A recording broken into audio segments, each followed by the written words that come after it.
എൻ്റെ മുഖത്ത് ഈ വളിച്ച എക്സ്പ്രഷൻ എന്താണെന്നല്ലേ, അത് വേറൊന്നുമല്ല, ഞാനിന്നൊരു സൂഷി കഴിക്കാൻ വന്നതാണ്. ഞാൻ ജീവിതത്തിൽ ആദ്യമായിട്ടാണ് ഈ സാധനം കഴിക്കുന്നത്. അപ്പം നമ്മളിത് കഴിക്കാനായിട്ട് എത്തിയിട്ടുള്ളത് മസ്കറ്റിലെ ഗോബ്രയിലാണ്.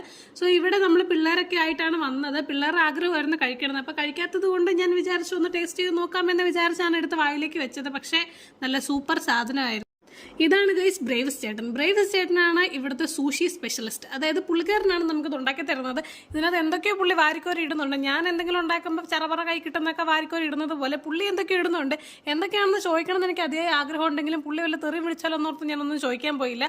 ഒന്നാമതൊരു ഫിലിപ്പീന് ചേട്ടനാണെങ്കിൽ പറയുന്നത് എനിക്കൊന്നും മനസ്സിലാവില്ല, ഞാൻ പറയുന്നത് ചേട്ടനും മനസ്സിലാവില്ല. അതുകൊണ്ട് ഞാൻ ആ ഒരു കാര്യത്തിന് പോയില്ല. പക്ഷേ ചേട്ടനോട് വീഡിയോ എടുത്തോളെന്ന് ചോദിച്ചപ്പോൾ ചേട്ടൻ എന്നോട് വീഡിയോ എടുത്തോളാൻ പറഞ്ഞു. അങ്ങനെ ഞാൻ വീഡിയോ ഒക്കെ എടുത്തു. അങ്ങനെ ചേട്ടൻ എന്തൊക്കെയോ ആ സോസൊക്കെ ഒഴിക്കുന്ന കണ്ടപ്പോൾ ഞാൻ വിചാരിച്ചു ഭയങ്കര ടേസ്റ്റ് ആയിരിക്കും, സൂപ്പർ ഫെൻറ്റാസ്റ്റിക് സാധനമൊക്കെ ആയിരിക്കും. പക്ഷേ എടുത്ത് വായിലേക്ക് വെച്ചപ്പോഴാണ് എനിക്ക് സത്യം മനസ്സിലായത് അത്ര വലിയ രസമൊന്നും ഉണ്ടായിരുന്നില്ല എന്ന്. ആ സാധനം എനിക്ക് അത്ര പിടിച്ചിട്ടില്ലെങ്കിലും ഞാനത് മുഖത്ത് കാണിക്കാതെ ചേട്ടനെടുത്ത് പോയിട്ട് സാധനം സൂപ്പറായിരുന്നു, അടിപൊളിയായിരുന്നൊക്കെ പറഞ്ഞ് കുറേ നല്ല റിവ്യൂ ഒക്കെ കൊടുത്തിട്ട് നമ്മളിവിടെ നിന്ന് ഇറങ്ങി. അപ്പം നമുക്ക് അടുത്ത വീഡിയോയിൽ കാണാം. Bye guys.